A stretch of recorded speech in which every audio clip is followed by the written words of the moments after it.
Okay, so today you are working on your Unit 1 and Unit 2 test review. This is going to be a daily grade. It is due on your test day on Thursday, October 1st. So make sure that you get all of this completed and done and turned in to Echo by Thursday, October 1st. You have until midnight on Thursday.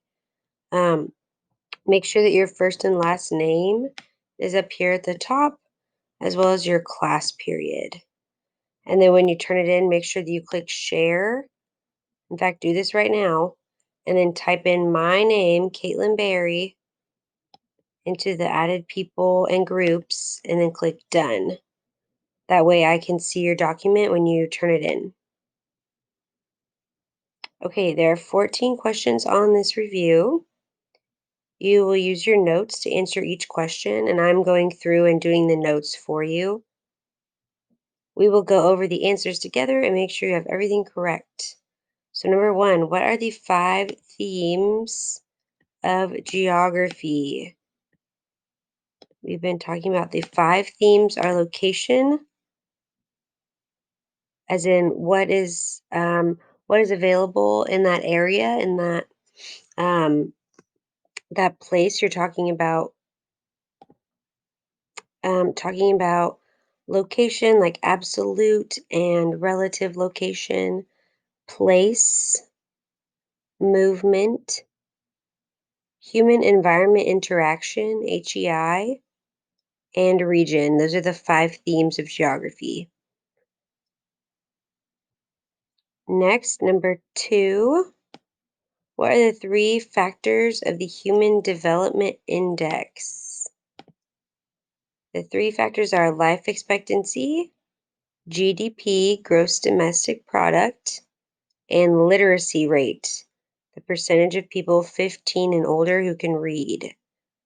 These 3 factors came from a Powtoon video that we watched together last week on HDI, Human Development Index. If you need to pause and write these down, go ahead. Number 3, what are some examples of how people modify the physical environment? Think, what do people build on land or water? What have we seen? How do people modify the physical environment? The answer is a bunch of things, but some of them are building bridges, building dams and rivers to stop the flow of water, building roads, building tunnels through mountains. This is how people modify the physical environment. If you need to pause to write these down, you may. Moving on to number 4, what are the 4 factors of production? The 4 factors of production. This was from our slides before we did the HEI shipwreck quiz. You might not remember these because we didn't go over them as much, so I want to make sure you definitely write these down correctly, as you should be for all of them. The 4 factors of production are natural resources, investment in human capital. Capital is just worth. So, human capital is just the amount of knowledge and worth that people have and that they bring to a job. Next, capital resources. What is available for production? Freedom for individuals to start their own businesses. And don't forget that you don't have to write this because it's already on your review, but more capital is equal to a developed country, and less capital is equal to a developing country. Okay, you can pause and write all of this down or type all this down if you need to. We're going to move on. Number 5, what are some examples of pull factors? I think you can get these. Pull factors are things that make you want to move and leave an area. Examples are better job. Oh, excuse me, pull. I think I just said that wrong. Back up. Pull factors, Coach Mary, silly, are things that make you want to go move to a place. things that are interesting to you or helpful to you or enticing for you to go move somewhere. So they pull you in. Better jobs, opportunities slash wages, religious and political freedom, fertile land, meaning it grows really well, good health care and medicine to stay healthy, safety and security, depending on um, crime in that area or how people treat each other, good climate. We talked about in class how this is kind of depending on your opinion, but good climate, depending on the weather you like, and good education. Those are all pull factors that pull you in and make you want to move somewhere. Number six, what are some examples of push factors? Things that make you want to move and leave an area.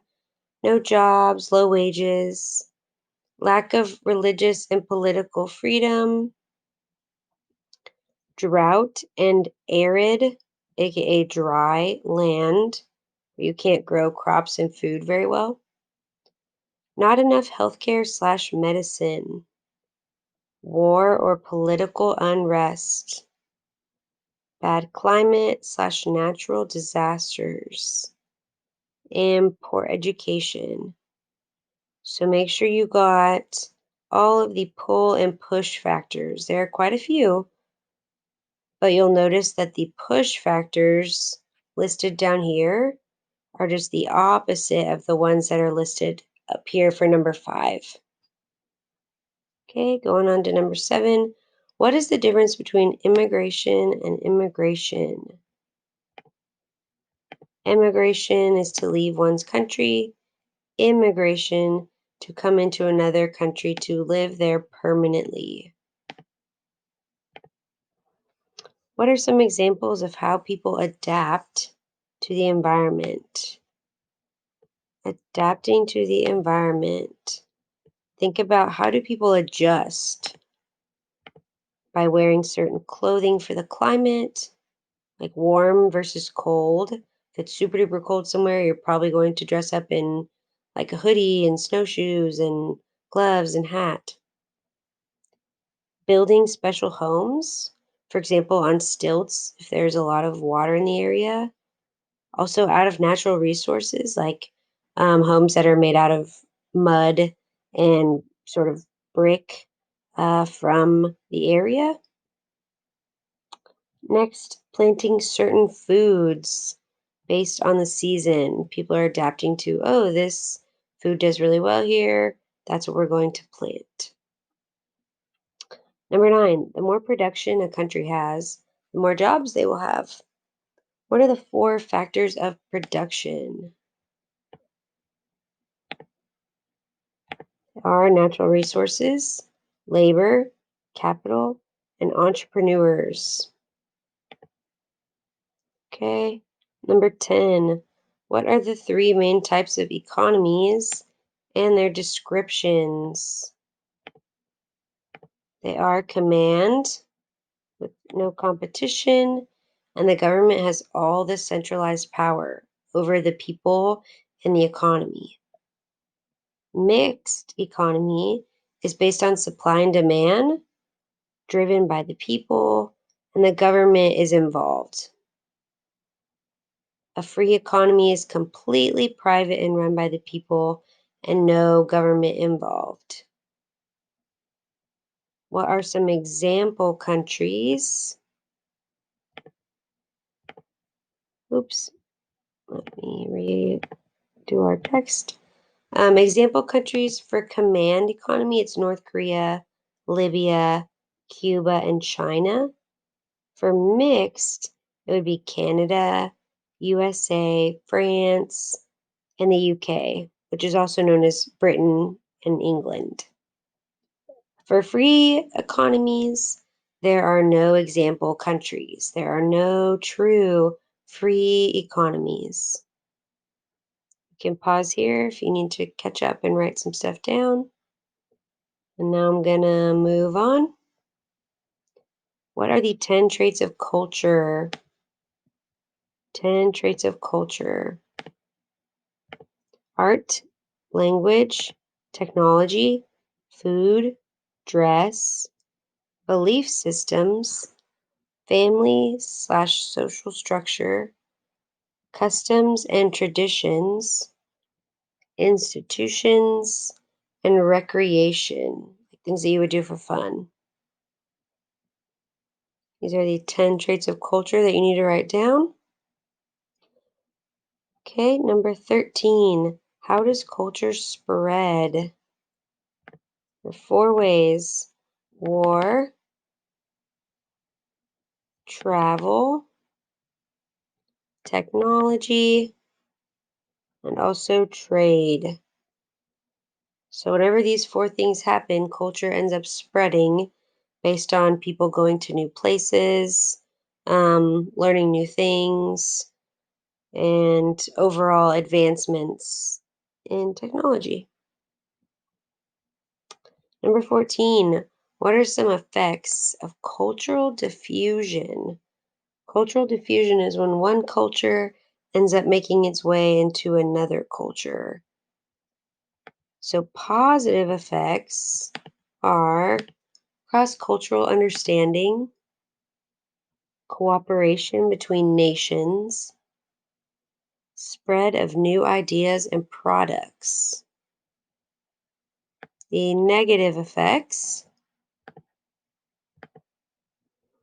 loss of unique cultures, the spread of harmful items and ideas, and increased global competition. If you need to pause here and catch up on the notes, you can. Or if you need to go back and rewatch the video, you can.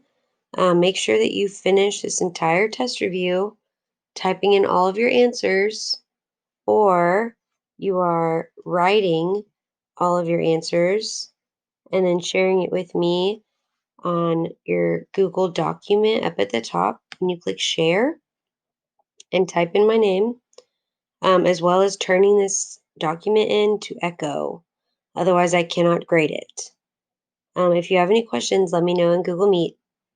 Way to go. Have a great day. Bye.